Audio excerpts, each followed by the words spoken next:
Bonjour à tous et à toutes.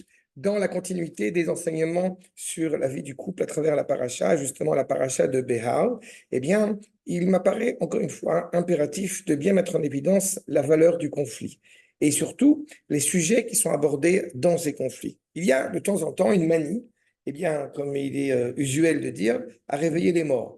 C'est-à-dire qu'il y a parfois des sujets dans les conflits qui viennent à rappeler qu'il y a 20 ans, tu as parlé à ma mère d'une certaine manière, à ma grand-mère d'une certaine manière, au cousin de la tante du petit-neveu d'une certaine manière, et on peut s'interroger sur la justesse, sur l'utilité de ce genre de sujet. Eh bien, nous voyons dans la paracha de la semaine, justement, une interdiction formelle, à savoir Lo tunu ish et amito, ve yiratam Elohecha. Il y a une volonté, quand on est animé par la crainte révérentielle envers Akadosh Baruch Hu, de ne pas porter atteinte, de ne pas porter préjudice à son prochain, que cela soit, nous dirons les Chachamim, quelqu'un qui s'est rattaché à la Torah, qui s'est rapproché de la Torah, auquel, eh bien, on lui reprocherait, en tout cas lui rappellerait quelques erreurs, quelques fautes qu'il ait pu commettre dans le passé, ou quelqu'un qui est justement s'est converti et on lui rappellerait eh bien, les écueils qu'il a pu commettre, encore une fois, en tout cas la famille à laquelle il appartenait. Et cela est officiellement et clairement interdit. Pourquoi? Parce que cela a une tendance à laisser entendre un certain mépris à l'égard justement de son prochain. On pourrait se dire, mais enfin, justement, en évoquant la démarche qui a été la tienne, que tu t'es rapproché de la Torah, ou une personne qui a fait ce cheminement pour se convertir, eh bien, il y a quelque part une volonté noble de lui rendre hommage.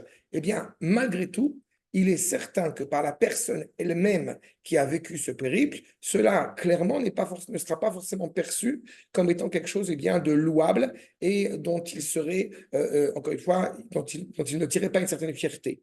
C'est ce que indique justement le Sefer HaChinuch, et il dit clairement, chez lo Leonot Echad Misrael Bedvarim, il est impératif de ne pas tenir des propos qui clairement, même si à nos yeux cela viendrait de la volonté de rendre un hommage, eh bien, il est certain que cela mettrait mal à l'aise, attristerait la personne. Ein bo koach le'azer baem. Ce que tu veux faire pour essayer eh bien, de lui rendre hommage, il ne se servira pas. Cette personne qui a fait cette personne qui s'est convertie, cela ne lui sera en aucune manière d'utilité d'avoir des ustensiles, d'avoir des éléments qui pourraient justement eh bien, en tirer une certaine fierté. Bien au contraire. Eh bien, il me semble que dans le propos qui nous occupe, il est clair que si effectivement tenir des propos qui pourraient s'avérer maladroits n'ont aucune finalité de réparation, d'autant plus en ce qui concerne eh bien, la vie du couple. Il ne serait pas louable au prétexte de dire, encore une fois, voilà ce qui s'est passé et voilà où tu en es aujourd'hui, que cela serait perçu par l'autre, par le conjoint ou par la conjointe, comme quelque chose, encore une fois, de favorable et qui favorisera eh bien, l'harmonie dans le couple. Aussi, on évitera justement, comme je l'ai indiqué au début de mon propos, on évitera de réveiller des morts et au contraire, on aura un regard tourné vers l'avenir pour justement permettre à l'un comme l'autre de s'améliorer dans les meilleures conditions et d'atteindre cette harmonie tant espérée au sein de notre foyer. Shabbat Shalom à tous et à toutes.